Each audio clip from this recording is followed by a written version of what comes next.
अहो पंढरीराया विनवितो तुझ, अखंड संतरज लागो मोज. नामाची आवडी उच्चार हा कंठी, करी वो कृपा दृष्टी मजवरी. अनंत कोटी ब्रह्मांड नायक भक्त वत्सल भगवान प्रभू पांडुरंग परमात्माचे अत्यंत लाडके भक्त. आपल्या वारकरी संप्रदायामध्ये ज्यांना पावित्र्य शिरोमणी असं म्हटलं जातं असे भगवान श्री चोखोबाराय महाराज.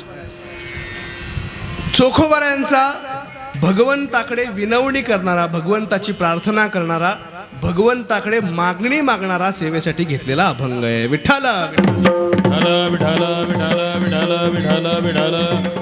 या अभंगामधून संत श्रेष्ठ चोखोबारायांनी भगवान पंढरीनाथाशी कारुण्यपर संवाद केला, पंढरीनाथाशी प्रेमास्पद अशा प्रकारचा संवाद केलाय. आणि त्या संवादाच्या माध्यमातून चोखोबारायांनी भगवंताकडे मागणी मागितली. त्या मागणीचं चिंतन करण्याच्या पूर्वी गेल्या अनेक शतकांपासून चालू असणारा हा आपला अखंड हरिनाम सप्ताह, ज्ञानोबायांच्याही आधीपासून असणारं हे आपलं परमपवित्र असं भगवान श्री विठ्ठलाचं स्थान आणि त्या स्थानाच्या दृष्टीने चालू असणारा हा आपला अखंड हरिनाम सप्ताह, ज्ञानेश्वरी पारायण, हरिपाठ आणि कीर्तन सोहळा मोठ्या थाटामाटामध्ये आपण साजरा करत आहोत. या उत्सवामध्ये यावर्षी एक आपण सगळ्यांनी मिळून केलेला उपक्रम म्हणजे भगवान श्री चोखोबारायांच्या अभंगावर सगळ्यांनी सेवा केली. हा उत्सव आमच्या घरचा उत्सव आहे आणि या घरच्या उत्सवामध्ये आपण काय करायचं, महाराजांनी ठरवलं की आपण चोखोबारायांचे अभंग घ्यायचे. आणि त्यानुसार आम्ही सगळेजण मित्रमंडळी एकत्रित आलो आणि सगळ्यांनी ठरवलं की चोखोबारायांचेच अभंग घ्यायचे. आणि त्यानुसार सगळ्यांनी चोखोबारायांचे अभंग घेऊन 7 दिवसपर्यंत फार उत्साहामध्ये, फार मोठ्या थाटामाटामध्ये हा उत्सव साजरा झाला. सकाळचं ज्ञानेश्वरी प्रवचन असेल, हरिपाठ असेल, दुपारचं भागवताची कथा तिकडची असेल किंवा संध्याकाळचं कीर्तन असेल, हरिपाठ असेल, सकाळचा काकडा असेल, भरगच्च कार्यक्रम यावर्षी होते. दरवर्षीच आपले असतात, पण यावर्षी अधिकच आनंद सगळ्यांच्यामुळे आला. आणि महाराजांच्या आज्ञेने आज जागराची सेवा या पामराच्या वाट्याला आली आहे. विठ्ठल विठ्ठल विठ्ठल विठ्ठल विठ्ठल विठ्ठल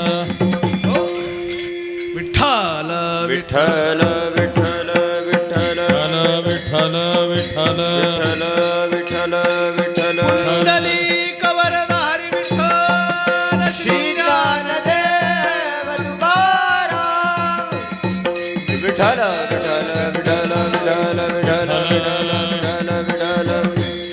भगवान श्री चोखोबारायांनी या अभंगामध्ये भगवंताची प्रार्थना केली, भगवंताची विनवणी केली. मुळात चोखोबारायांचं मागणं जे ते मागणं पारमार्थिक स्वरूपाचं मागणं, प्रापंचिक मागणं आणि पारमार्थिक मागणं अशा जर 2 मागण्यांचा आपण जर विचार केला तर प्रपंचामध्ये जीव स्वतःसाठी मागतो आणि प्रपंचामध्ये जीव देवासाठी मागत असतो. मला भगवंताची इच्छा व्हावी, मला भगवंताचं दर्शन व्हावं, जे काही अंतःकरणामध्ये येईल परमार्थामध्ये ते भगवंतासाठी असावं, त्यालाच परम अर्थ असं म्हणतात. परमार्थ त्यालाच म्हणतात. त्यानुसार जर आपण विचार करायला गेलो तर हा जो परमार्थ आहे तो परमार्थ करण्यासाठी मला असं वाटतं अनु महाराज की 4 गोष्टी फार महत्त्वाच्या. परमार्थ करत असताना मनुष्याकडे 4 गोष्टी असाव्या, त्यावेळेला त्याचा परमार्थ सिद्धीला जातो.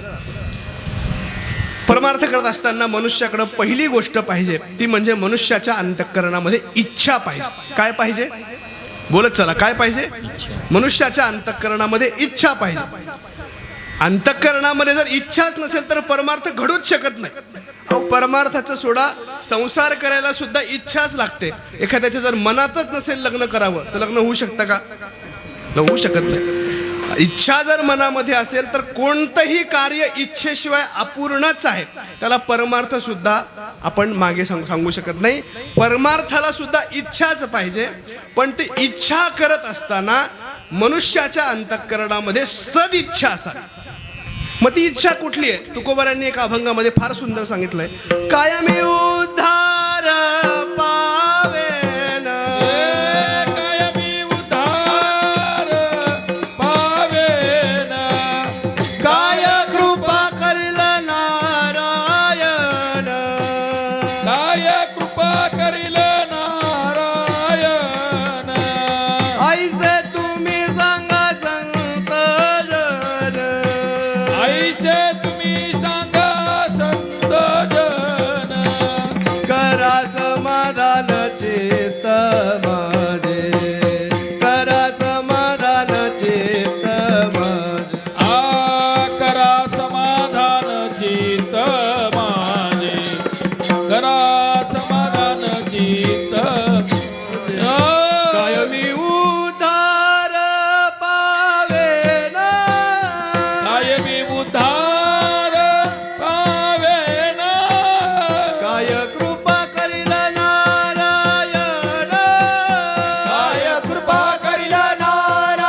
कायमी उद्धार पावेन, काय कृपा करेल नारायण, ऐसे तुम्ही सांगा संत जन, करा समाधान चित्त माझे. तुकोबरायांनी जी इच्छा व्यक्त केली, काय इच्छा व्यक्त केली? परमार्थामध्ये असताना इच्छा कशा प्रकारची अंतःकरणामध्ये असावी त्याचं उत्तम उदाहरण म्हणजे कायमी उद्धार पावेन, काय कृपा करील नारायण. उद्धार माझा कधी होईल? भगवान नारायण माझ्यावर कधी कृपा करतील, ऐसे तुम्ही सांगा संत जन. पण ही इच्छा व्यक्त करत असताना प्रपंचामध्ये कोणाकडे इच्छा व्यक्त करून चालणार नाही. जर प्रपंचामधल्या कोणाकडे तरी तुम्ही गेलात आणि म्हणला कायमी उद्धार पावेन, तो म्हणणार उद्धार कशाची खातात, उद्धार कशाची खातात तो म्हणणार. म्हणून इच्छा व्यक्त करत असताना संत महात्म्यांकडेच इच्छा व्यक्त केली पाहिजे. ऐसे तुम्ही सांगा संत जन, करा समाधान चित्त माझे. म्हणून इच्छा अंतःकरणामध्ये मनुष्याच्या पाहिजे. परमार्थ करायचा म्हणल्यानंतर इच्छेशिवाय काहीच होऊ शकत नाही. परमार्थ करण्यासाठी दुसरी गोष्ट मनुष्याच्या अंतःकरणामध्ये पाहिजे, ती म्हणजे विवेक नावाची गोष्ट पाहिजे. पहिली गोष्ट कुठली पाहिजे मला सांगा एकदा, बोलत चला. संवादपर कीर्तन मला आवडतं, त्याच्यामुळे खालून जर तुम्ही प्रतिसाद द्याल तर मला जास्ती अजून बोलायला थोडंसं बरं होईल. काय पहिली गोष्ट पाहिजे? काय पाहिजे? दुसरी गोष्ट पाहिजे विवेक नावाची गोष्ट मनुष्याकडे पाहिजे. आता हा विवेक म्हणजे काय? ज्ञानोबरांनी ज्ञानेश्वरीमध्ये विवेकाचं फार सुंदर गोड उदाहरण सांगितलंय. माऊली म्हणतात, सलिली पय जैसे एक होनी मिनले असे, परिराज हंसे वेगळे किजे. ज्ञानोबराय सांगतात विवेक म्हणजे काय? काही नाही म्हणले, राजहंस नावाचा एक पक्षी आहे. त्या राजहंसाचं वैशिष्ट्य असं आहे की पाण्यातील खडकाच्या खाली दूध आणि दुधासारखा एक पदार्थ आणि पाणी एकत्रित झालेलं असतं म्हणे. राजहंस काय करतो? आपली चोच बरोबर खाली घालतो आणि दूध आणि पाणी वेगळं काढून जे घ्यायचंय ते दुधासारखा जो द्रव पदार्थ आहे तो बरोबर ग्रहण करतो आणि जे नकोय ते टाकून देतो. यालाच विवेक म्हणा.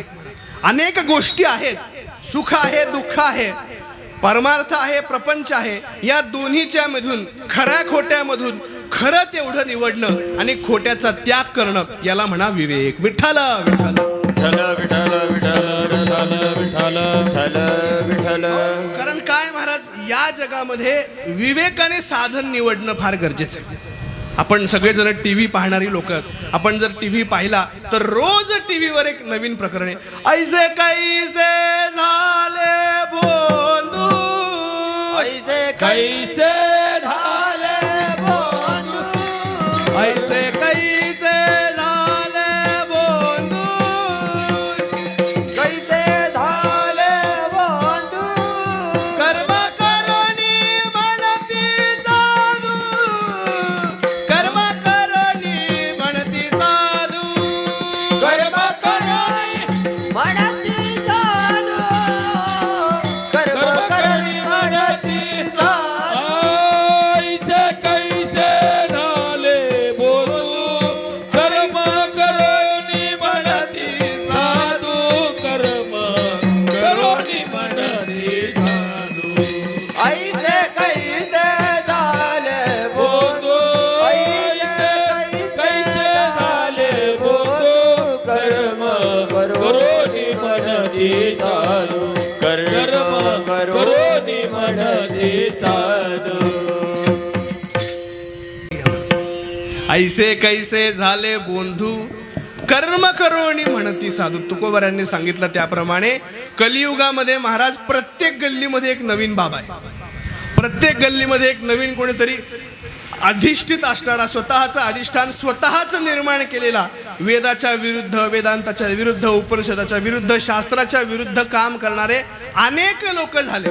आणि या अशा वातावरणामध्ये सारभूत नेमकं साधन कोणतं आहे ते साधन निवडण्यासाठी, ते परमार्थाचं उत्तम साधन निवडण्यासाठी मनुष्याच्या अंतःकरणामध्ये विवेक नावाचा गुण पाहिजे.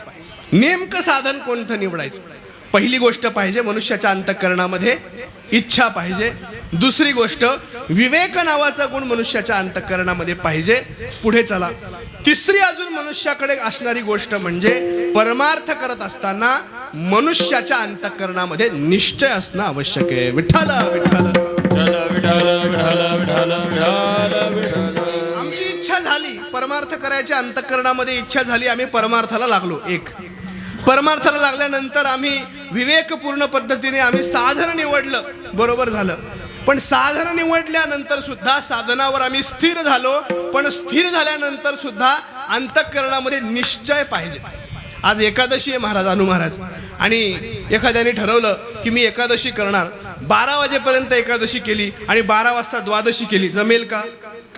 एकादशी मला पूर्ण दिवस करायची. बरेच जण निर्जला एकादशी करतात दुपारी 11 वाजेपर्यंत. 11 वाजले की निर्जला जाते, असं उपयोगाचं नाही. परमार्थ करायचा म्हटल्यानंतर मनुष्याच्या अंतःकरणामध्ये निश्चय पाहिजे. तो निश्चय असल्याशिवाय काही होऊ शकत नाही. तेणेची पंथे चालू जाता, तुकोबाऱ्यांचा विश्वास तुम्ही पहा. तेणेची पंथे चालू जाता, न पडे गुंता कोठे काही न पडे गुंता. कोठे काही न पडे गुंता. कोठे मार्ग जाऊनी गेले मार्ग दावुनी गेले आधी. मार्ग दावुनी गेले आधी. दयानी देजत दे. दयानी देजत दे. दया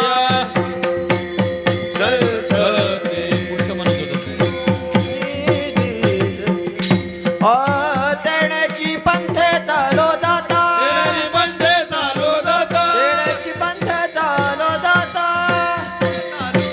न पडे गुंता कोठे काही, न पडे गुंता कोठे काही. आपले गुंता कोठे काही. गुंता कोठे काही.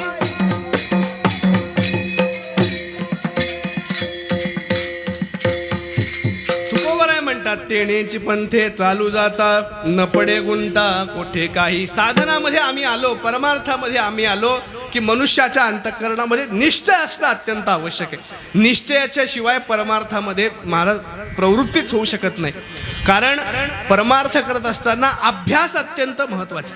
अभ्यास म्हणजे काय? अभ्यास शब्दाचा अर्थ होतो सातत्य अत्यंत महत्त्वाचं. ज्ञानेश्वरीचं पारायण करायचं म्हटलं त्याच्यातही सातत्य महत्त्वाचं आहे. गाथा वाचायचा म्हटला सातत्य महत्त्वाचं आहे. अहो सोडा, रोज भगवंताचं मंदिरामध्ये येऊन दर्शन करणं तेही सातत्य महत्त्वाचं. 3 दिवस आला आणि 4थ्या दिवशी सातत्य राहिलं नाही, उपयोगाचं नाही. परमार्थ करताना सातत्य अत्यंत महत्त्वाचं आहे आणि ते सातत्य टिकवण्यासाठी मनुष्याच्या अंतःकरणामध्ये निश्चय असणं अत्यंत महत्त्वाचं आहे. 3 गोष्टी आपण पाहिल्या. पहिली कुठली पाहिली? इच्छा. कुठली पाहिली? दुसरी विवेक. तिसरी निश्चय. आणि या सगळ्याच्या बरोबरीनं अजून एक गोष्ट मनुष्याजवळ पाहिजे. त्या गोष्टीशिवाय परमार्थ साध्यच होऊ शकत नाही. तुमच्याकडे इच्छा आहे, परमार्थाला लागलात. त्यानंतर तुमच्याकडे विवेक आहे, परमार्थ करायला लागला. विवेकपूर्ण पद्धतीने साधन निवडलं, निश्चयावर स्थिर झाला, निश्चय करून परमार्थ करायला लागला, तरी परमार्थ होऊ शकत नाही. एका गोष्टीशिवाय परमार्थ अपूर्ण आहे. ती गोष्ट म्हणजे संतांची कृपा. संतांच्या कृपेशिवाय परमार्थ अपूर्णच आहे. आणि ही संतांची कृपा संपादन करण्यासाठी अभंगाच्या पहिल्या चरणामध्ये चोखोबाराय देवाकडे मागणी. आवो पंढरी राया विनवितो तुझ. आवो पंढरी राया लागो मज. अखंड संतरज लागो मज. अहो पंढरीराया विनवितो तुझ. अखंड संतराज लागो मन. अखंड संतराज ओ पंढरी राया विनवितो तुझ. आहो पंढरी राया विनवितो तुझ. अहो पंढरीराया विनवितो तुझ. अहो पंढरीराया विनवितो तुझ. अखंड संतरज लागो मज. अखंड संत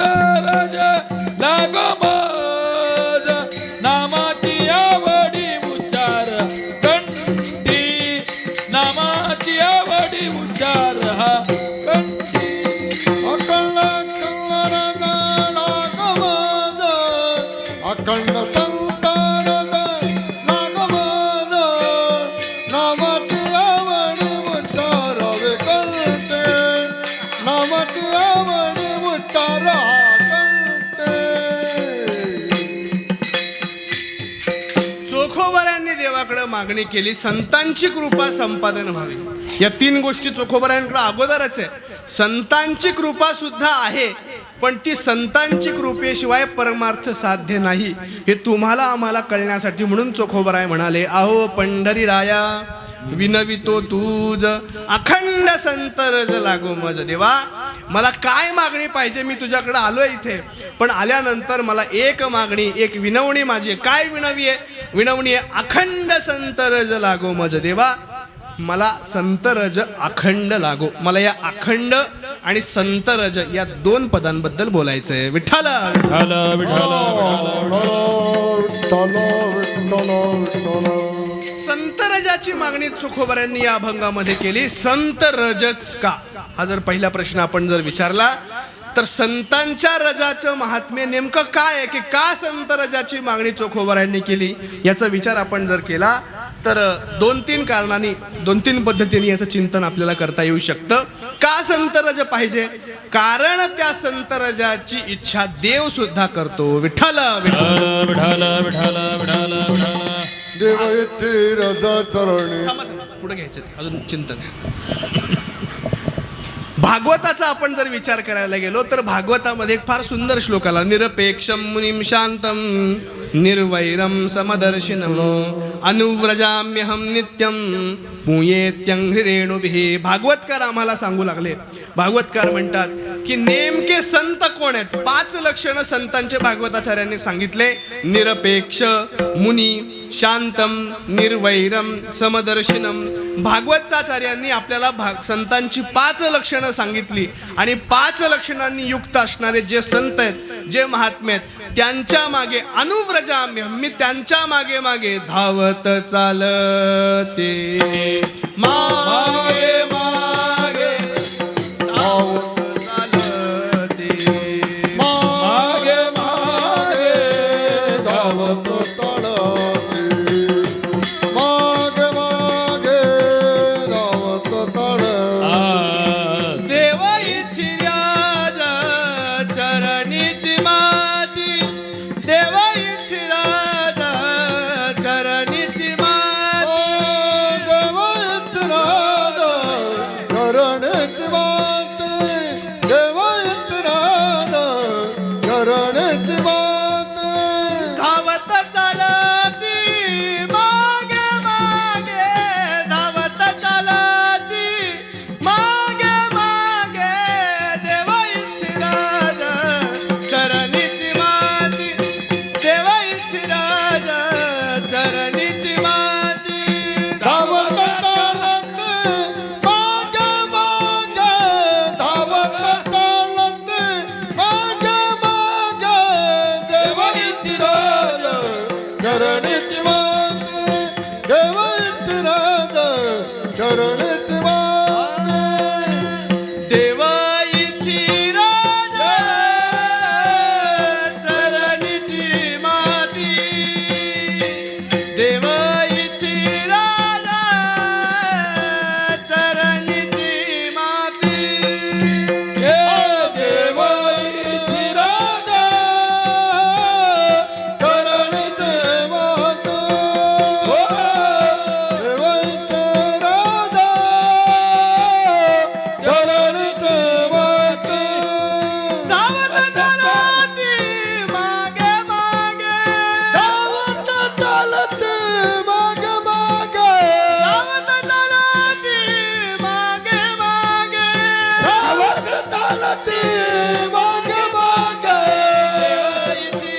भागवताचार्यांनी सांगितल्याप्रमाणे माझे तुकोबराय सुद्धा म्हणले, देवै चिरज चरणीची माती धावत चालते मागे मागे. महाराज, देव स्वतः संतांच्या चरणाची इच्छा करतात.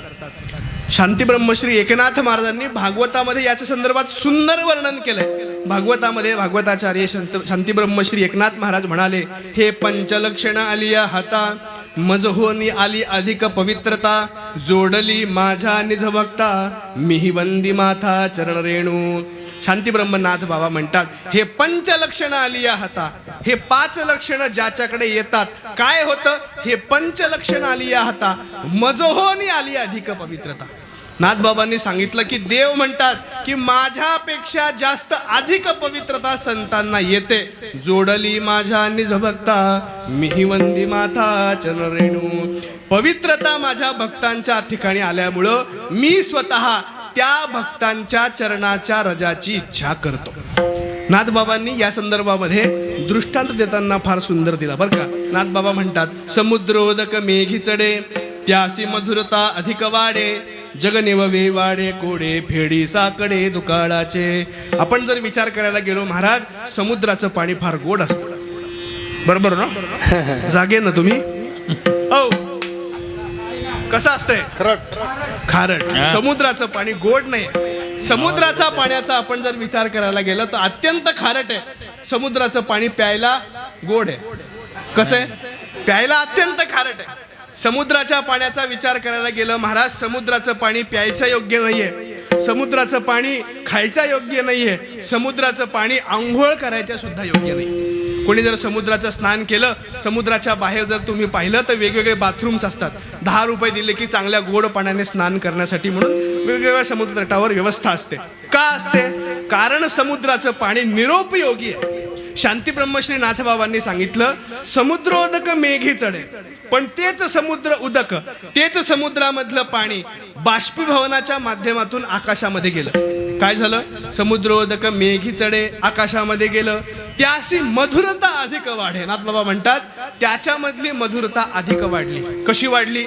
पाणी खारट आहे समुद्रामधलं, पण तेच खारट पाणी बाष्पीभवनाच्या माध्यमातून वर गेलं. बाष्पीभवन माहिती ना काय महाराज? ती वाफ समुद्राच्या पाण्याची वर जाते, आकाशामध्ये जाते. आकाशामध्ये गेल्यानंतर आकाश एकत्रित होतात, त्याच्यामध्ये पाणी येतं आणि पाणी खाली जातं. काय परिणाम होतो? नाथबाबा म्हणाले, जगनिववी वाडे कोडे फेडी साकडे दुकाळाचे. तेच खारट पाणी की जे कोणाच्याच उपयोगाचं नाहीये, त्याच पाण्यामुळे काय झालं? जगावर आलेलं दुष्काळाचं संकट मिटलं. विठ्ठल विठ्ठल. समुद्राचं जसं आहे तसं नाथबाबा म्हणाले, सप्तेची उदक समुद्री असता उपेगा नयेची सर्वता तेवी माझिया भजने मज निज भक्ता आली पवित्रता अधिकची. नाथबाबा असं म्हणाले की म्हणे समुद्रामधलं पाणी समुद्रामध्ये आल्यानंतर जसं काहीही उपयोगाचं नाहीये, त्याचा उपयोग शून्य आहे, तसं माझ्यामध्ये असणारे गुण, भगवंताच्या मध्ये असणारे गुण माझ्यामध्येच राहिले तर कोणाच्या उपयोगाला येत नाही. जर तेच गुण संतांच्या ठिकाणी गेले, जगाच्या कल्याणा संतांच्या विभूती, जगाच्या जगाच्या कल्याणा संतांच्या विभूती, संतांच्या विभूती, संतांच्या विभूती.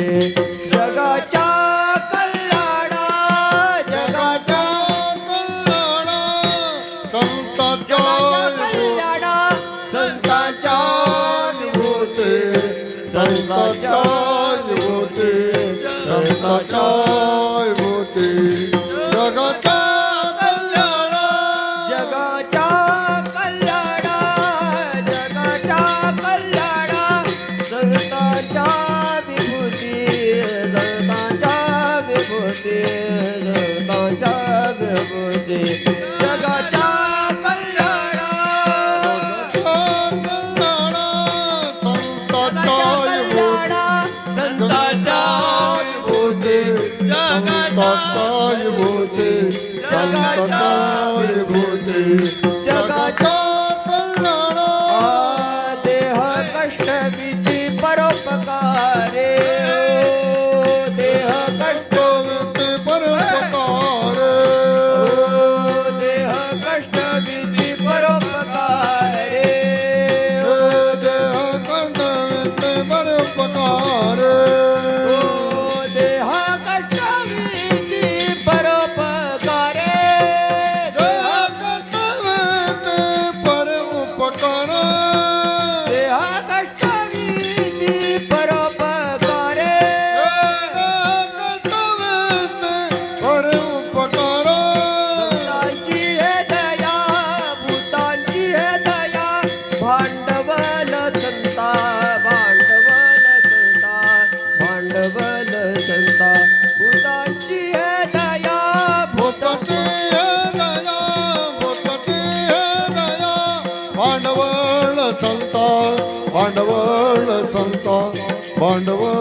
संता भूताची दया जगाच्या कल्याणा संतांच्या विभूती संतांच्या विभूती देह कष्ट विधी परपकारे जगाच्या कल्याणा संतांच्या विभूती संतांच्या विभूती देह कर्तव्य परोपकार तेच जर संतांच्या मध्ये देवाचे गुण आले तर जगाच्या कल्याणा संतांच्या विभूती देह कष्टविती परोपकारे म्हणून संतरज लागो मज. संतरजाची मागणी का केली? संतरजाची मागणी देव स्वतः संताकडे जातात. मी नेहमी महाराज म्हणत असतो की आपण सगळेजण श्री विठ्ठल रामकृष्ण हरी आपण सगळेजण महाराज जप करतो. सगळेजण आपण जप करतो, पण त्याच वेळेला भगवान पंढरीनाथ कोणता जप करतो महाराज? श्री ज्ञानदेव श्री ज्ञानदेव श्री ज्ञानदेव श्री ज्ञानदेव, किंवा चोखोबा चोखोबा निळोबा निळोबा सावतोबा सावतोबा. देवाचा जप त्याच वेळेला संतांचा सुरू आहे. ज्या वेळेला संत भगवंताचा जप करतात, आपण सगळेजण भगवंताची प्रार्थना करतो, त्याच वेळेला भगवंत देवा संतांची प्रार्थना करतो. विठ्ठल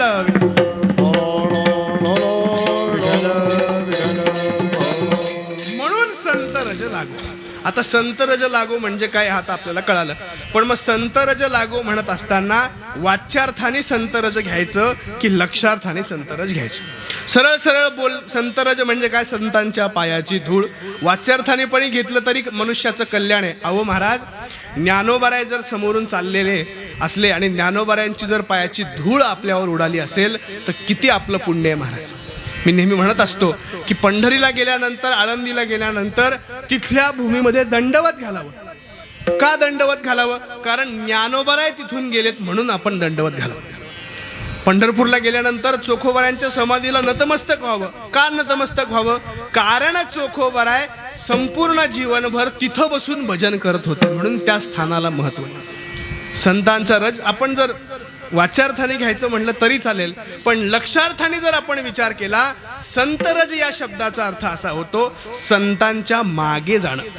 मागे गेलं पाहिजे. का मागे गेलं पाहिजे महाराज? काही नाही, आपल्या जीवनाचं कल्याण व्हावं असं वाटत असेल तर संतांच्या मागे गेल्याशिवाय पर्याय नाही आहे. विठ्ठला म्हणून या मनुष्य जन्मात या जन्माला आल्यानंतर काय करावं माणसाने? काही नाही, संतांच्या मागे जावं. आपले महाराज म्हणत असतात की कोणाच्याही मागं डोळे बंद करून अंधत्वाने कधीच जाऊ नये, कधीच जाऊ नये. कारण मनुष्य सश्रद्धा अंतःकरणाने जरी वागत असला तरी त्या सश्रद्धा अंतःकरणाला विवेकाची जोड असणं अत्यंत गरजेचं आहे. मी म्हटलं मगाशी, विवेक दृष्टी पद्धतीने आपण साधन निवडलं पाहिजे, कोणाच्या मागं गेलं पाहिलं पाहिजे, पण मागे जात असताना डोळे बंद करावेत आणि डोळे बंद करून पुन्हा एकदा उघडून पाहावे. जर समोर ज्ञानोबाराय तुकोबाराय असतील तर शांत डोळे लावावे, शांत चालत राहावं. कारण ज्ञानोबाराय तुकोबाराय मनुष्य जन्माला आल्यानंतर त्याचं कल्याण करण्याशिवाय राहत नाही. कारण मुळात त्यांचं कार्यच संतांच्या विभूती देह कष्टविती परोपकारे. ज्ञानोबारायांची एक फार सुंदर उवी आहे महाराज.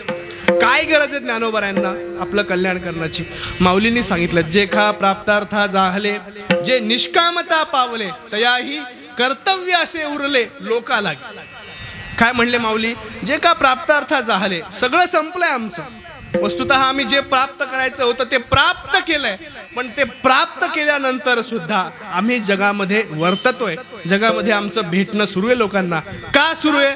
त्याचं कारण एवढंच आहे, तुमच्या आमच्यासाठी. तया ही कर्तव्य असे उरले लोका लागी. विठ्ठल विठ्ठल. म्हणून लोकांच्या कल्याणाची भावना संतांच्या अंतःकरणामध्ये, म्हणून मागं जायचं असेल मायबाप हो, संतांच्या मागे जा. म्हणून चोखोबाराय म्हणतात संतरज लागो मज. या जीवनामध्ये आल्यानंतर मनुष्य जन्म, माझ्या या मनुष्य जन्माची सार्थकत्व कशामध्ये? गुरुवर्य श्री चंद्रशेखर महाराजांनी त्यांच्या एका पुरस्काराच्या मनोगतामध्ये एकदा फार सुंदर वाक्य सांगितलं होतं. असं महाराज म्हणाले होते, या जगामध्ये आल्यानंतर मनुष्य जीवनाची धन्यता कशामध्ये? प्रपंचामध्ये धन्यता आहे का? गाडी घेण्यामध्ये धन्यता आहे का? गुढी घेण्यामध्ये धन्यता आहे का? महाराज म्हणाले होते नाही. धन्यता कशामध्ये आहे? महाराज म्हणाले होते या जन्माला आल्यानंतर ज्ञानोबाराय तुकोबारायांच्या चरणाची सेवा वृद्धिंगत व्हावी, त्यांच्याबद्दलचा श्रद्धाभाव अंतःकरणामध्ये दृढ व्हावा, वाढावा, यातच मनुष्य जन्माची सार्थकता. दुसरी कशातच नाही. महाराज वाढता श्रद्धाभाव असला पाहिजे. श्रद्धाभाव वाढत असताना एकदा माऊलींचं दर्शन घेतलं की पुन्हा पुन्हा दर्शन घेणं गरजेचं आहे, कारण कल्याण करणारे संत आहे. म्हणून संतरज लागोमज कळालं महाराज, संतरज लागोमज कळालं. आता चोखोबारायांनी संतरजाची प्रार्थना का करावी हा प्रश्न आहे. विठ्ठला विठ्ठला. कारण महाराज चोखोबारायांनी फार सहन केलं. एकूण जर आपण आपल्या संत परंपरेचा विचार केला, आपल्या वारकरी संप्रदायामध्ये एकही संत असे नाही आहेत की ज्या संतांना समाजाने त्रास दिला नाही. अगदी ज्ञानोबारायांपासून निळोबारायांपर्यंत, निळोबारायांपासून अगदी पुढच्या परंपरेमध्ये प्रत्येक संताला प्रचंड त्रास देणारी इथले लोक. ज्ञानोबारायांच्या झोळीमध्ये दगडं टाकली लोकांनी, माती टाकली महाराज, पण त्याच ज्ञानोबारायांच्या जीवावर असंख्य लाखो लोक आज जगतायत की नाही. ज्ञानोबारायांना त्रास दिला गेला. प्रत्येक संतांना जीवनामध्ये काही ना काहीतरी त्रास भोगावाच लागला. त्याला चोखोबाराय काही विठ्ठल विठ्ठल.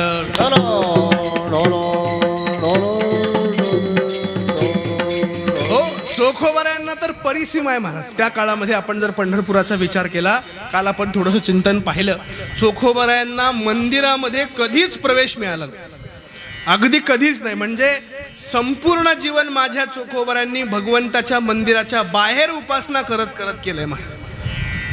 भगवंताच्या उपासनेचा अधिकार चोखोबारायांकडे फार चांगल्या प्रकारचा आहे, पण तरी सुद्धा त्या काळातील काही कुत्सित लोकांनी चोखोबारायांना मंदिरामध्ये येऊ दिलं नाही.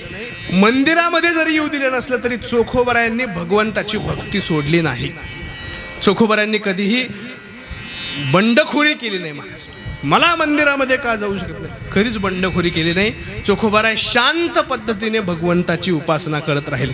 किती शांत पद्धतीने करत राहिले. एक वाक्य महाराज, यशवंत पाठक नावाचे व्याख्याते आहेत, त्यांनी त्यांच्या व्याख्यानामध्ये एक सुंदर वाक्य बोलले होते.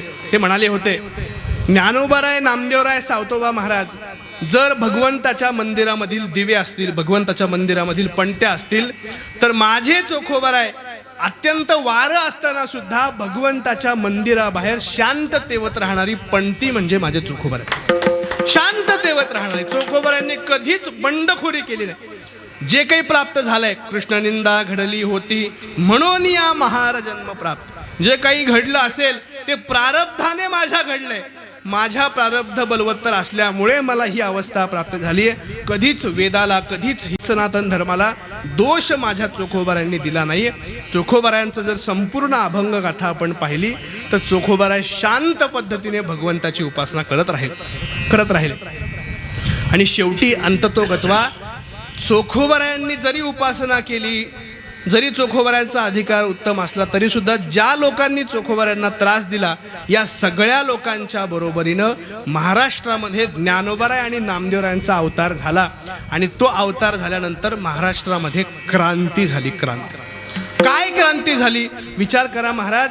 ज्ञानोबाराय आणि नामदेवराय महाराजांनी त्या काळामध्ये चोखोबारायांना सोबत घेतलं आणि महाराष्ट्रभर सामाजिक समरसतेचा पहिला प्रयोग केला. नामदेवरायांनी जवळ घेतलं, ज्ञानोबारायांनी जवळ घेतलं. त्यावेळेस लोकांचा त्रास ज्ञानोबारायांना पण सहन करावा लागला असेल, पण न जुमानता चोखोबारायांचा अधिकार संपन्नता पाहून चोखोबारायांना जवळ घेतलं. गुरुवर्य श्री मामासाहेबांनी या संदर्भाने एक फार सुंदर वाक्य सांगितलं. मामासाहेब असं म्हणाले की जर ज्ञानोबारायांनी ही दूरदृष्टी ठेवून त्या काळामध्ये भक्तीचं हे आंदोलन जर सुरू केलं नसतं तर महाराष्ट्रामध्ये त्याच काळामध्ये मोठ्या प्रमाणात धर्मांतरण झालं असतं. पण त्या काळामध्ये चोखोबारायांना सोबत घेतलं. देव सुद्धा म्हणतात, चोखा माझा जीव, चोखा माझा भाव, चोखा माझा जीव, चोखा माझा भाव, चोखा माझा जीव, चोखा माझा भाव, चोखा माझा जीव, चोखा माझा भाव, कुळ धर्म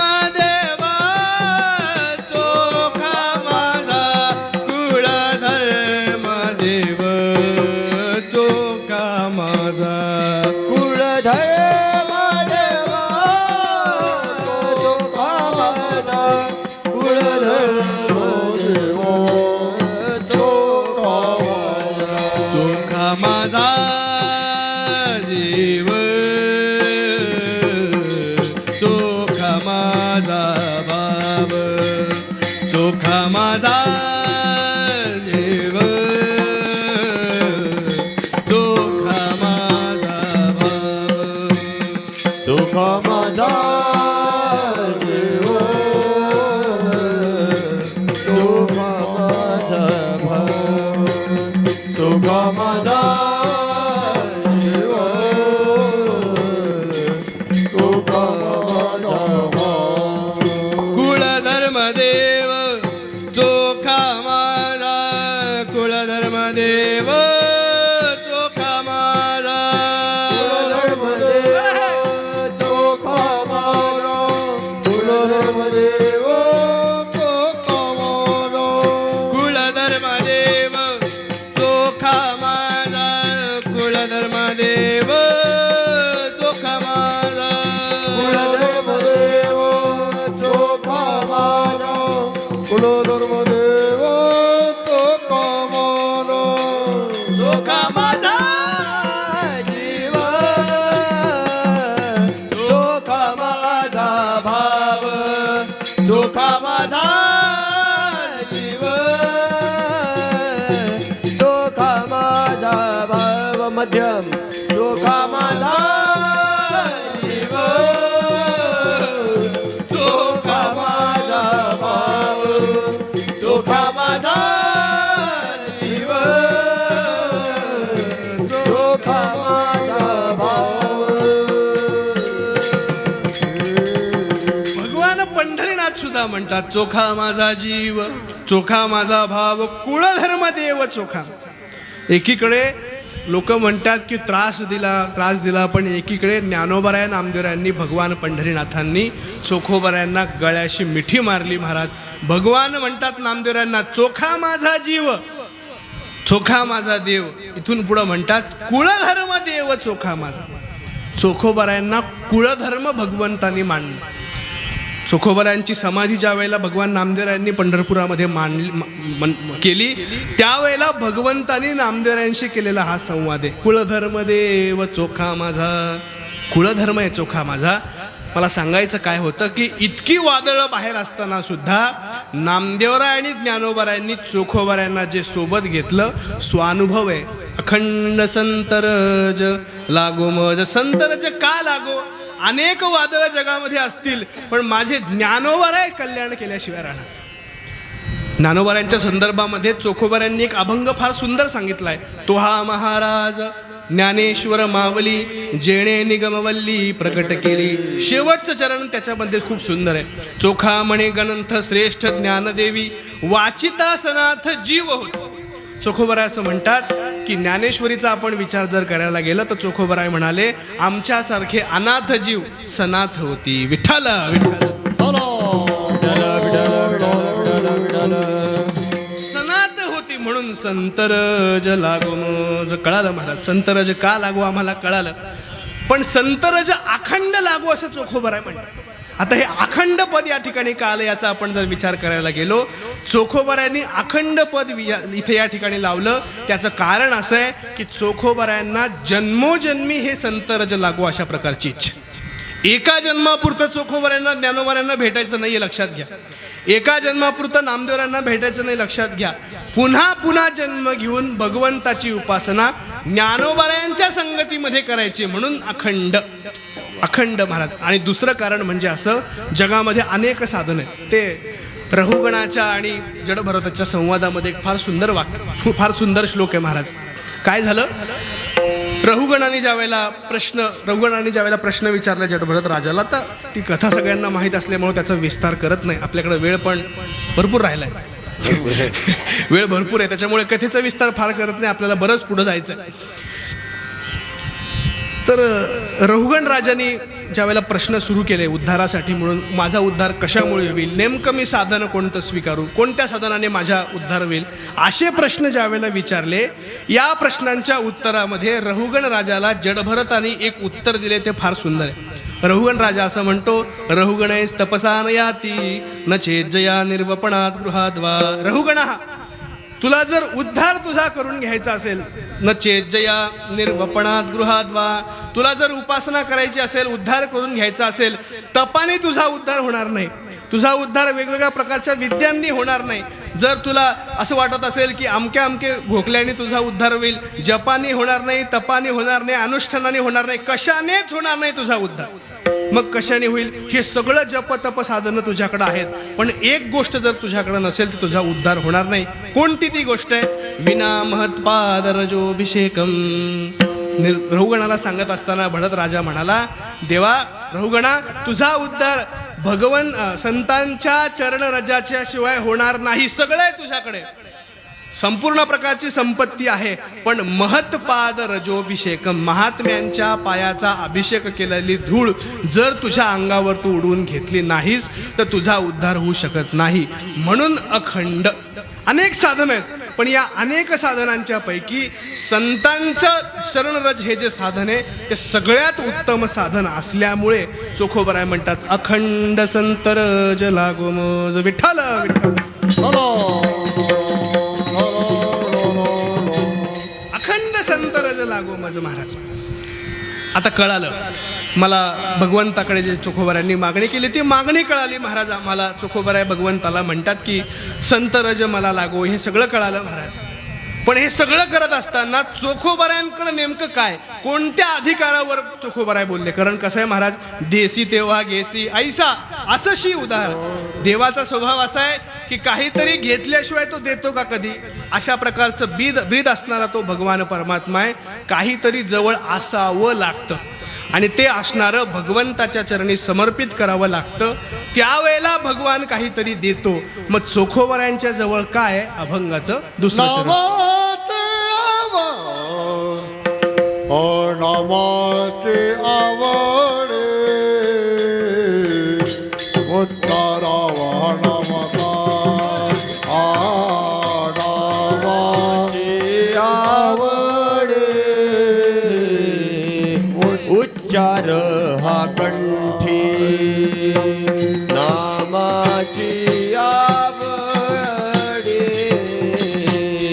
उच्चार हा कंठी नामाची आवडे. उच्चार हा कंठी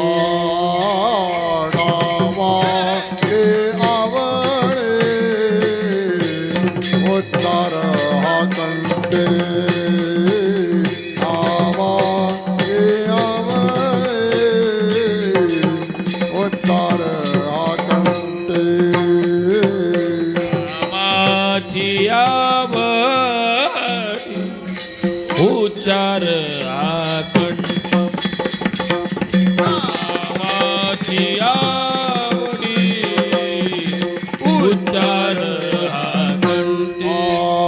करे कृपा देव जवारी करे कृपा देव जवर नामाचे आवडे उत्तर हा कंटे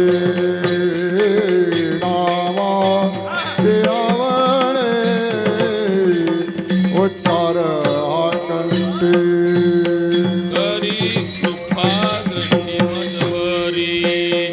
करी कृपा दृष्टी मजबरी. नामाचे आवडे उत्तर हा कंटे नामाचे आवडे उत्तर हा कंटे. नामाची आवडी उच्चार आकंठी. नामाची आवडी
नामाची आवडी उच्चार हा कंठी करी कृपा दृष्टी मजवरी. चोखोबराय म्हणाले मला संत रज लागावं, माझ्या पाशी देवा काय, माझ्या जवळ नेमकं काय. चोखोबराय म्हणाले नामाची आवडी उच्चार हा कंठी, माझ्याकडे भगवंता तुझ्या नामाची आवडी आहे. एक नुसती आवड नाहीये, तर ती आवड असून माझ्याकडे तुझ्या नामाचा उच्चार सदैव माझ्या कंठामध्ये आहे.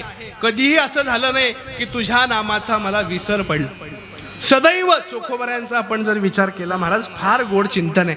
चोखोबऱ्यांचं सदैव 24 तास भगवंताचं चिंतन सुरू आहे. काय झालं महाराज, सदैव आवडी हे जे मला सांगायचं, थोडक्यात एक दृष्टांत चोखोबऱ्यांच्या जीवनामधला सांगतो. पंढरपुरामध्ये चोखोबऱ्यांकडे वतनाचं एक काम आहे. कोणतं काम आहे? पूर्वीच्या काळी असं असायचं की वतन 12 बलुतेदार आपल्या महाराष्ट्रामध्ये, आपल्या भारतामध्ये होते, व्यवस्था होती, आणि त्या व्यवस्थेच्या अनुसार काही कामं वाटून दिली होती. चोखोबऱ्यांकडे महार वतनाचं काम होतं. मग ते काम कोणतं होतं, तर गावामध्ये जर ढोरं मरून पडली तर ते ढोरं वाहून न्यायचं, मैला वाहून न्यायचं, असं काम चोखोबऱ्यांच्याकडे होतं. आणि त्याच्यामध्ये सुद्धा वतनं वाटून दिलेली होती, म्हणजे घरं वाटून दिलेली होती. साल आपण ज्याला म्हणतो की 3 महिने एका घराने करायचं, 1 आठवडा एका घराने करायचं. आणि मग ते असं असताना 4-4 घरं 5-5 घरं मिळून ते सगळं काम करायचे. तर या सगळ्यामध्ये चोखोबऱ्यांचा चोखोबऱ्यांवर जेव्हा पाळी यायची त्यावेळेला चोखोबरा एकटेच नेहमी असायचे. त्याचं काय कारण असायचं माहिती आहे का, की दुसऱ्याची पाळी असताना चोखोबराय कधीच मदतीला गेले नाही. ते असं असायचं की एकावर पाळी आली की सगळ्या 4 जणांनी मिळून ते काम करायचं. कारण मोठं ढोर असायचं ना, ते ढोर वाहून न्यायचं म्हटल्यानंतर 4-5 जणांनी ओढून न्यावं लागायचं. एकट्याला जमत नव्हतं. मग काय व्हायचं की सगळे एकमेकाच्या मदतीला यायचे. पण चोखोबऱ्यांचा स्वभाव एक की चोखोबराय सदैव श्री विठ्ठल श्री विठ्ठल श्री विठ्ठल श्री विठ्ठल. चोखोबऱ्यांनी महाराज कधीच दुसऱ्याच्या पाळीला मदतीला आले नाहीत. कारण सदैव भगवंताचं चिंतन करत राहावं. सकाळी उठले की विठ्ठल विठ्ठल म्हणावं, रात्री झोपेपर्यंत, देह पडेपर्यंत, नवे झोपेच्या नंतर सुद्धा भगवंताचं चिंतन करत राहायचं. दिनरजनी हाची धंदा गोविंदाचे पवाडे. दिनरजनी सदैव सकाळपासून ते रात्रीपर्यंत भगवंताच्या चिंतनाच्या व्यतिरिक्त माझ्या चोखोबऱ्यांनी काहीच केलं नाही. एकदाचा प्रसंग आहे महाराज, फार अवघड आहे. चोखोबऱ्यांच्या वर पाळी आली आहे. चोखोबऱ्यांना वतनाचं काम करायचं आहे. पंढरपुरामध्ये एका कोणीतरी बडव्यांच्या घरी एक ढोर मरून पडलंय. एक मोठी म्हैस आहे. ती म्हैस तेव्हा तिथं मरून पडली. आणि ती म्हैस मरून पडल्यानंतर आता चोखोबऱ्यांची पाळी म्हणल्यानंतर कोणीतरी चोखोबऱ्यांना बोलवायला आलं की या ते ढोर तुला वाहून न्यायचं आहे. चोखोबराय म्हणले ठीक आहे जातो.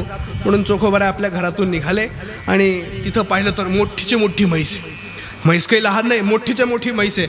आता तिला वाहून न्यायचं म्हणल्यानंतर कोणीतरी सोबत लागेल. सोबत असल्याशिवाय पर्याय नाही. म्हणून चोखोबऱ्यांनी बाहेर गेले आणि विचारलं की तुम्ही येता का सोबत, तुम्ही येता का. लोक म्हणले आत्ता विठ्ठल विठ्ठल करा, मदतीला आता विठ्ठलच येईल. आम्ही जेव्हा तुला बोलवतो त्यावेळेला तू काय म्हणतो विठ्ठल विठ्ठल. आता विठ्ठल विठ्ठलच करत बस. ढोर ओढून घ्यायचं ना, विठ्ठलाला बोलवून विठ्ठल करत बसल म्हणे. ते आम्ही करणार नाही. चोखोबऱ्यांनी हात जोडले आणि सांगितलं ठीक आहे म्हणे, तुम्ही म्हणता तसं करतो. चोखोबराय गेले. तिथं पाहिलं तर एकट्याने ओढून पाहिलं, जमलं नाही. त्या दाराच्या बाहेर आल्याने चोखोबऱ्यांनी भगवंताचा धावा केला, देवा लोक मला म्हणतात की विठ्ठल विठ्ठल कर, आता जर तू आला नाही तर अख्ख्या गावामध्ये माझी लोक थट्टा करतील, म्हणून तुला यावंच लागेल. तू जर आत्ता आला नाही तर पुन्हा लोक म्हणतील की भक्ताचं ब्रीद राखणारा भगवान परमात्मा नाही. कारुण्यपूर्ण पद्धतीने चोखोबऱ्यांनी भगवंताची प्रार्थना केली आणि देव आला महाराज. कमळा संग ढोरे ओढे चोखा मेळा संगी. ढोरे ओढी चोखा मेळा संगी. ढोरे ओढी चोखा मेळा संगी. नरारे तोडारा चर्म रंगू लागे, चर्म रंगू लागे. रोहिणी दासा नरारी तोडारा घडो फुंको लागे. सोनार गडू पुंकू लागे.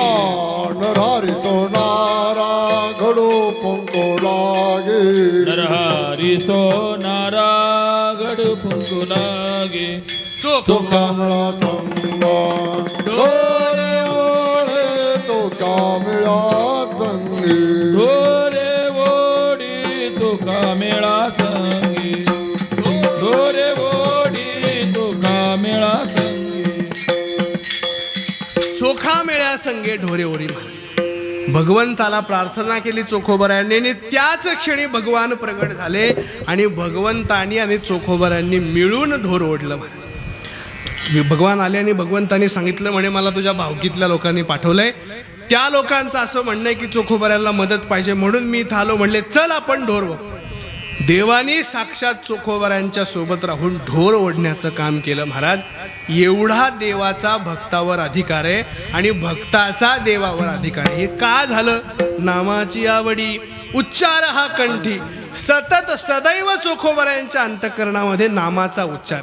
नामाच्या शिवाय एक क्षण सुद्धा चोखोबराय राहायला तयार नाही. मी म्हणत असतो आपलं असं आहे की आपण माळ जपतो. ऐका, आपण माळ जपतो, एक दिवस जपतो आणि नंतर जपतो. जपतो म्हणजे काय? जपून ठेवतो. एक दिवस जपतो महाराज, श्री विठ्ठल रामकृष्ण हरी म्हणतो. दुसऱ्या दिवशी पुन्हा खिशात जी माळ जाते. पुन्हा एक महिन्यानंतर एकादशी आली की आठवतं अरे आज एकादशी आहे, जप केला पाहिजे. असं उपयोगाचं नाही. नामाची आवडी असणं एवढं गरजेचं आहे. पण ती आवडी असताना ती आवड सवडीमध्ये न होता ती आवडच राहिली पाहिजे. ती आवड राहिली पाहिजे. म्हणून नामाची आवडी उच्चार हा कंठी. आवडी असून चालत नाही, उच्चार असला पाहिजे. उच्चार करत असताना कसा केला पाहिजे? हाकारोनी सांगे तू का नाम घेत राहू नका नाम घेत राहू नका नाम घेत राहू नका हकारोळी सांग तुका नाम घेत राहू नका नाम घेत राहू नका नाम घेत राहू नका हकारोनी सांगे तुका नाम घेत राहू नका नाम घेत राहू नका नाम घेत राहू नका हकारोळी सांग तुका नाम घेत राहू नका नाम घेत राहू नका नाम घेत राहू नका नामाचा उच्चार कंठी. नुसती आवड असून चालणार नाही तर कंठामध्ये सदैव भगवंताचं नाम स्थित पाहिजे. पण ते स्थित असताना सुद्धा उच्चार अत्यंत गरजेचं आहे. आमच्या अन्व्याला आमच्या मंदिरामध्ये महाराज एक महात्मा होता. घराच्या शेजारी राहायचा. काय व्हायचं? 5 वाजता तो बरोबर मंदिरात यायचा. सकाळी 5 वाजता मंदिरात आला की आल्यानंतर त्याचं व्हायचं सुरू विठ्ठल श्री विठ्ठल श्री विठ्ठल म्हणा श्री विठ्ठल विठ्ठल ज्ञानदेव. सकाळी 5 वाजता महाराज तो सगळ्यांचा अलार्मच होता. 5 वाजता आले की इतक्या जोरात सगळी गल्ली उठायची. नामाचा उच्चार, नामाची आवडी उच्चार हा कंठी. इतकं जोरात महाराज ते माणूस ओरडायचं. सुरुवातीला राग यायचा पण नंतर एकटे त्याला ऐकू यायचं नाही. त्याला किती तुम्ही ओरडून सांगा शांत बस विठ्ठल, दुसरं काहीच नाही. नामाची आवडी उच्चार हा कंठी. नामाची आवडी असणं गरजेचं आहे आणि त्याच पद्धतीने नामाचा उच्चारही असणं गरजेचं आहे. चोखोबराय म्हणतात माझ्याकडे काय? नामाची आवडी उच्चार हा कंठी. माझ्याकडे एवढंच आहे आणि हे असल्यामुळं तू काय करी कृपा दृष्टी मजवरे विठोबा रखुमाये विठोबा रखुमाये जय जय विठोबा रखुमाये विठोबा रखुमाये विठोबा रखुमाये विठोबा रखुमाये विठोबा रखुमाये विठोबा रखुमाये जय विठोबा रखुमाये विठोबा रखुमाये विठोबा रखुमाये विठोबा जय विठोबा रखुमाये जय विठोबा रखुमाये विठोबा रखुमाये विठोबा रखुमाये जय विठोबा कुमार पुंडली कवरधारी विठ्ठल श्री ज्ञानदेव महाराज की जय. ठोक, ठोक, ठोक, ठोक, ठोक, ठोक, ठोक, ठोक, ठोक, ठोक, ठोक, ठोक, ठोक, ठोक, ठोक.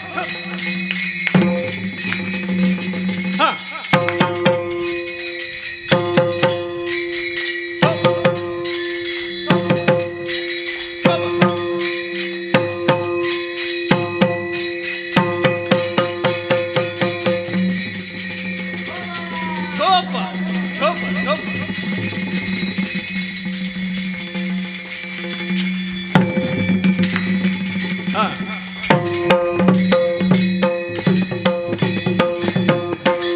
अहो पंढरीराया विनवितो तुझ अखंड संतरज लागोमज नामाची आवडी उच्चार हा कंठी करीबो कृपा दृष्टी मजवरी. चोखोबराय म्हणाले अखंड संतरज माझ्या चरणी लागू दे. माझ्याकडे नामाची आवडी उच्चार हा कंठी हे आहे आणि हे असल्यामुळं देवा काय कर करी व कृपा दृष्टी मजवरी. माझ्यावर कृपा दृष्टी कर. नाम हेच माझं भांडवल आहे. नाम हेच भांडवल आहे. आपल्या वारकरी संप्रदायाचा आपण जर विचार केला तर वारकरी संप्रदायाचं साधन काय आणि साध्य काय याचा दोन्हीचा आपण जर विचार केला तर वारकरी संप्रदायाचं साधन सुद्धा नाम आहे आणि साध्य सुद्धा नाम आहे. विठ्ठल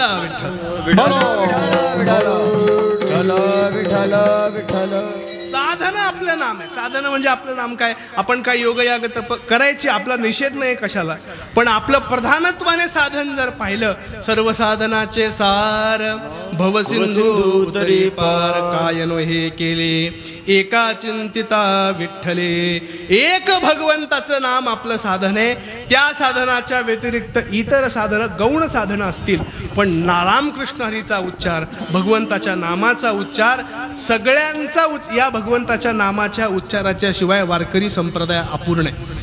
नाम हे आपलं साधन आहे. नाम घेता घेता भगवंताचं श्री विठ्ठल म्हणता म्हणता कुठं जायचंय. मोक्षाला जायचंय काय नाही. मोक्ष सुखा हाणूला था. भगवंताच्या भक्तीच्या पुढे मोक्षाला सुद्धा लाथा मारल्यात आपल्या संत. मोक्षाचा निषेध कुठं नाही पण भक्ती सुखाच्या पुढे मधुसूदन सरस्वतींचं एक फार सुंदर वाक्य आहे. भक्त्यर्थम कल्पितम द्वैतम अद्वैतादपि सुंदरम. अद्वैताचाच अद्वैत पथानुगामीच आपला संप्रदाय. आपल्याला ज्ञान प्राप्त करून घ्यायचं आहे पण ज्ञान प्राप्त करून घेतल्यानंतर सुद्धा नाम घेता घेता ज्ञान प्राप्त करायचं आहे पण ते ज्ञान प्राप्त करून घेतल्यानंतर सुद्धा भगवंताच्या नामाचा विसर पडू द्यायचा नाहीये. विठ्ठल विठ्ठल. म्हणजे काय सांगू का महाराज, हे असं झालं की आपल्याला मोक्षापर्यंत जायचंय. मोक्षापर्यंत आपल्याला जायचंय पण ते जात असताना नाम नावाच्या साधनाने जायचंय आणि मोक्षापर्यंत गेल्यानंतर सुद्धा मोक्षाला खिशात घालायचं. मोक्ष आपल्याकडेच ठेवायचा पण तो मोक्ष आपल्याकडे ठेवून पुढे जायचंय. मोक्षपदे तुच्छ केली या कारणे आम्हा जन्म घेणे युगायुगे आम्हा जन्म घेणे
मोक्षपदे तुच्छ केली या कारणे आम्हा जन्म घेणे युगायुगी. देवा आम्ही काय करू, युगायुगी जन्म घेऊ, पण कशासाठी घेऊ? भगवंताच्या भक्तीसाठी. हीच व्हावी माझी आस, जन्मोजन्मी तुझा दास, पंढरीचा वार करी, वारी चुकोन दे हरे.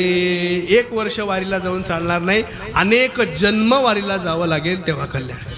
वारकरी संप्रदाय साधन नाम असणारा संप्रदाय आणि साध्य नाम असणारा संप्रदाय. ज्ञान घेऊन निघावा गोविंदुका. ज्ञान गिळायचंय, ज्ञान पचवायचंय. ज्ञान लक्षात घ्या, पचवणं फार अवघड आहे. ज्ञान मिळणं, कदाचित ज्ञान मिळून जाईल, अधिकार असेल, साधन चतुष्टय संपन्न संयुक्त तुम्ही जर असाल तर ज्ञान प्राप्त होईल. पण ते ज्ञान पचायचं असेल तर नामाची जोड लागेल. ज्ञान पचायचं असेल तर नामाची गोड लागेल. त्याच वेळेला ते ज्ञान पचलं जाईल आणि रुचलं जाईल महाराज. म्हणून नामाची आवडी उच्चार हा कंठी, करीवो कृपा दृष्टी मजवरी. झालं, नामाची आवडी झाली महाराज. पण नामाची आवड घेत असताना, नामस्मरण करत असताना अजून काही गोष्टींची आवश्यकता आहे. चोखोबाराय भगवंतापुढे गेले. देवाचा आणि चोखोबारायचा संवाद चालू आहे. काय झालं महाराज? भगवान श्री चोखोबाराय एकदा आपल्या झोपडीमध्ये, काल आपण थोडं चिंतन करून आलो की चोखोबारायांना गावाच्या बाहेर निष्कासित केलं आणि निष्कासित केल्यानंतर चोखोबाराय नदीच्या पलीकडे राहायला गेले. असा उल्लेख अभंगांमध्ये येतो आणि चरित्रामध्ये सुद्धा येतो की चोखोबाराय तटे विमलथ्या म्हणत याच रूपाचं वर्णन केलं. जरी सगुण दर्शन तू मला देत असला तरी या चहुयुगापासून, या 28 युगापासून तू उभा असणारा हा जो देव आहे, त्या मूर्तीचं दर्शन करण्याचं समाधान काहीतरी वेगळंच आहे. तुझी ये निढळी कोटी चंद्रप्रकाशे, कमल नयन हास्य वदन हासे. देवा तुझ्या निडळावर जो असणारा प्रकाश, कोटी सूर्याचा प्रकाश आहे, तो प्रकाश पाहण्यामध्ये वेगळी मजा आहे. देवा इतका विरह तू मला देऊ नको. तेव्हा देवाचं आणि चोखोबारायांचं फार गोड बोलणं आहे. चोखोबारायांनी फार गोड अभंग वर्णन केले. बोलायला लागले. भरपूर वेळ चर्चा झाली. सकाळी 3:30 वाजेपर्यंत हा संवाद आहे. 3:30 वाजता देव म्हटले चोखोबारायांना. चोखोबाराय अहो 3:30 वाजले, काकडा करायला आता बडवे मंडळी, ब्राह्मण मंडळी येतील, तुम्ही इथून निघून जा. ते जर आले तर अवघड होऊन जाईल. म्हणून लगबगीने काय केलं, देवानी स्वतःच्या गळ्यामधला तुळशीचा हार आणि त्या तुळशीच्या हाराच्या खाली असणारा सोन्याचा हार अचानक चोखोबारायांच्या गळ्यामध्ये टाकला. म्हणले जा जा, पटकन जा. चोखोबाराय लगबगीने दंडवत घातला आणि बाहेर निघाले. जसे चोखोबाराय माझे बाहेर आले तसं चोखोबाराय संपूर्ण पंढरीमध्ये नाचत फिरायला लागले. देवाचं दर्शन झालं. देव माझ्याशी बोलले. संपूर्ण पंढरीमध्ये जवळपास 11-12 प्रदक्षिणा झाल्या आणि त्या प्रदक्षिणा झाल्यानंतर चोखोबाराय वाळवंटामध्ये 5च्या सुमारास गेले. गडपुजारी आल्यानंतर कळलं की हार चोरीला गेलाय. सगळीकडे हाहाकार माजला. कोणी चोरला हार, कोणी म्हणायला लागलं. कोणी आलं होतं, CCTV तपासले. त्या काळात CCTV असतील का? कोणी चोरले असतील, कोणी चोरलं असतील. कोणीतरी येऊन सांगितलं त्या चोखोबानी चोरले म्हणे. तो जो बाहेर काढलेला आपण आहे त्याने हार चोरलाय. कुठे आहे तो? चोखोबाराय त्यावेळेला पंढरीच्या वाळवंटामध्ये गडाबळा लोळतायत. देवाचं दर्शन झालं आज देवाचं दर्शन झालं.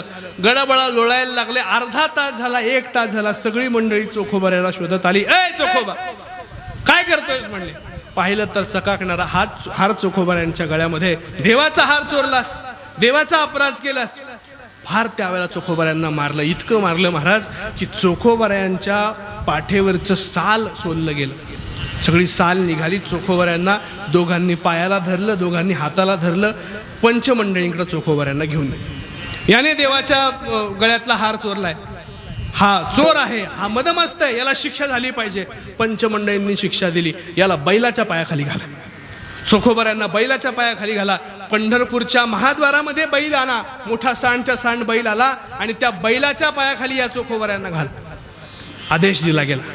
पंचमंडळींनी हा आदेश दिल्यानंतर चोखोबारायांना आणण्यात आलं. त्या महाद्वारामध्ये बैल मोठ्याच्या मोठा आणण्यात आला आणि सांगितलं बैलाच्या पायाला चोखोबारायाला बांधा.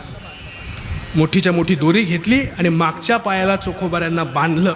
आणि बांधल्यानंतर आता त्या बैलाला थोडंसं असं खालीवर केलं, शिवळ अशी केली. आपल्याकडे त्याला कासरा म्हणतात मला वाटतं. कासरा असा खालीवर केला की बैल उडी मारणार आणि उडी मारली की चोखोबाराय बैलाच्या पायाखाली जाणार आणि मरण पावणार असं ठरलं.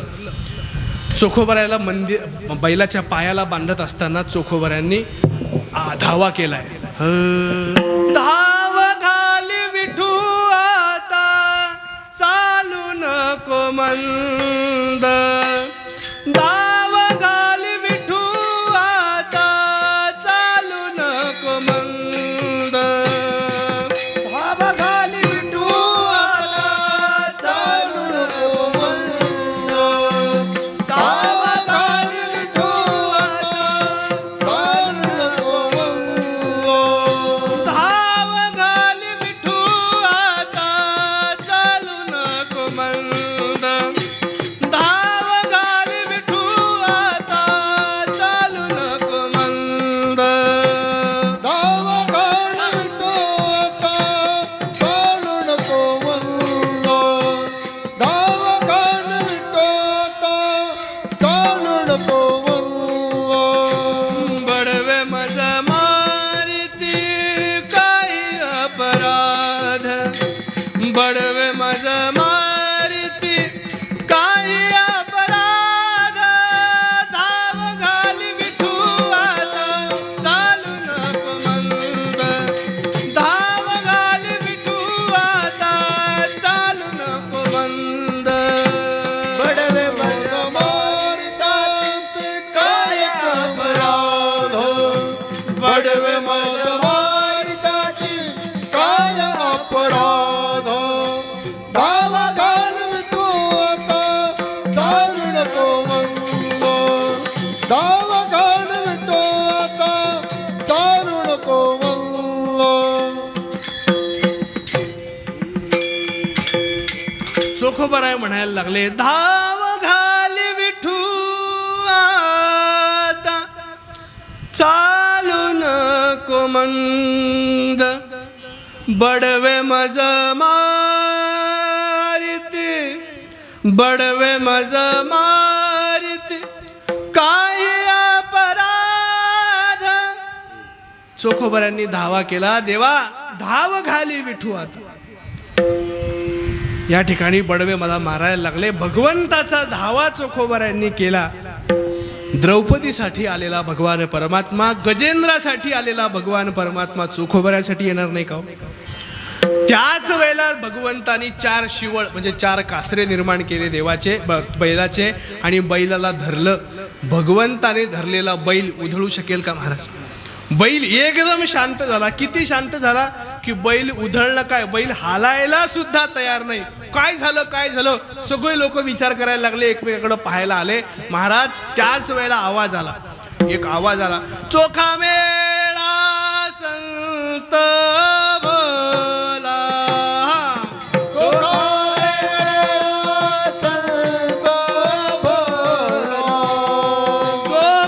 मेळा संत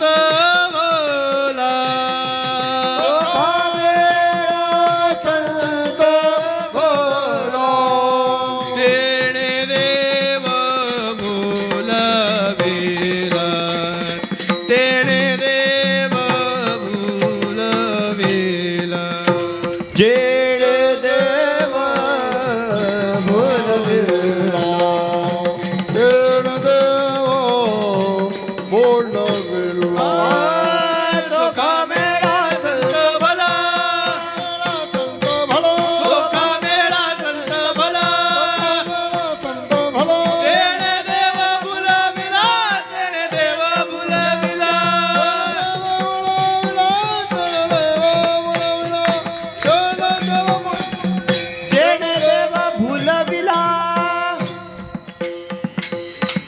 चोखा मेळा संत भला. तेणे देव भुलविला. भक्ती आहे ज्याची मोठी, त्याला पावतो संकटे. तो आवाज आला, तो आवाज मागे महाराज पाहिला तर तो माझ्या जनाबाईंचा आवाज आहे. जनाबाई म्हणायला लागली, अरे तुम्हाला अधिकारच कळला नाही, चोखोबराय संत भलाय. तेने देव भुलविला. अनेक संकट माझ्या चोखोबऱ्यांवर आतापर्यंत आली, पण भक्ती आहे ज्याची मोठी ज्या ज्या वेळेला माझ्या चोखोबऱ्यांवर संकट आली, ती संकट आल्यानंतर माझ्या चोखोबऱ्यांना संकटापासून वाचवणारे भगवान आहेत. जनाबाई अधिकाराने सांगायला लागल्या. एवढा अधिकार का होता हो महाराज जनाबाईंचा? का होता अधिकार? त्याचं कारण असं आहे महाराज, आपल्या वारकरी संप्रदायाची आपण जर परंपरा पाहिली, आपल्याला ज्ञानोबऱ्यांपर्यंत बऱ्यापैकी परंपरा माहिती आहे. निवृत्तीनाथांपासून ज्ञानोबऱ्यांपर्यंत आली. ज्ञानोबऱ्यांपासून आपल्या परंपरेचा, वारकरी परंपरेचा आपण जर विस्तार पाहिला तर ज्ञानोबऱ्यांचे शिष्य विसोबा खेचर महाराज, ऐका, ज्ञानोबऱ्यांचे शिष्य विसोबा खेचर महाराज, विसोबा खेचरांचे शिष्य संतश्रेष्ठ नामदेव महाराज आणि नामदेवरायांचे मुख्य 2 शिष्य. एक शिष्य म्हणजे संत जनाबाई महाराज आणि दुसरे संत म्हणजे चोखोबराय महाराज. चोखोबराय म्हणतात, धन्य धन्य नामदेवा तेने माझा निरसला भेव. नामदेवरायांच्या बाबतीमध्ये चोखोबरायांनी जो भाव व्यक्त केलाय, चोखोबराय म्हणतात, नामदेव माझे सद्गुरुनाथ आहेत. नामदेवरायांचा सद्गुरुनाथ म्हणून अंगीकार चोखोबरायांनी केला. आयुष्यभर नामदेवरायांच्या आज्ञेमध्ये राहणारे 2 संत जनाबाई आणि चोखोबराय, गुरुबंधू भगिनीचं नातं आहे. म्हणून विश्वास चोखोबरायांबद्दल जनाबाईंना आहे आणि त्या विश्वासामुळे म्हणतात, चोखा मेळा संत भला तेणे देव भुलविला.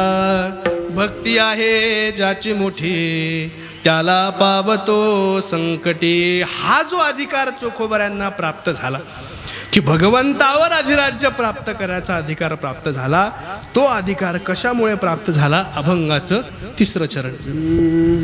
पंगतीचे शेष उच्छिष्ट प्रसाद, पंगतीचे शेष उच्छिष्ट प्रसाद, पंगतीचे शेष उच्छिष्ट प्रसाद, पंगतीचे शेष उच्छिष्ट प्रसाद, पंगतीचे शेष उच्छिष्ट प्रसाद, पंगतीचे शेष उच्छिष्ट प्रसाद, पंगतीचे शेष उच्छिष्ट प्रसाद. तेणे सर्व बाध हर माझा, तेणे सर्व बाध हर माझा, नामाचे आवडी उच्चार गड, नामाचे आवडी उच्चार गड. तेने सर्व भाग हरे माझा, तेने सर्व भाग हरे माझा, नामाची आवडी उच्चार हा कंठे, नामाची आवडी उच्चार हा